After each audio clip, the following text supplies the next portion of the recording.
That's like ke? Oh, dia lagi macam tu Ya. Hai korang, saya Kimberly. Hari ni saya berada di Laser and Light untuk buat AFT Leg Scar Treatment. Maybe korang mungkin tahu ataupun tak tahu. Kalau korang stalk I secara mendalam, maybe korang akan nampak gambar I yang ada parut kaki sikit sebab I ni careless. Rasa kaki lah yang I paling obvious lah kot.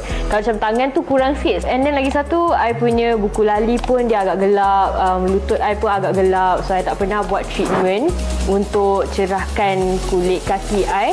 So this is my first time. For me, it was a very good experience. Nervous sikit sebab kita kena tutup mata, tapi okey.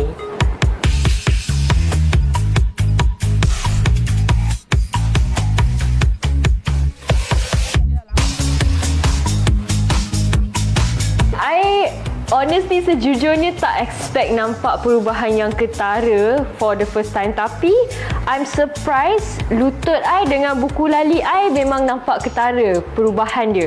Ada satu parut yang besar dekat kaki I ni yang paling teruk lah, yang paling obvious. Tapi, hari ni dah nampak dia pudar sikit. So, I'm quite puas hati dengan our first session.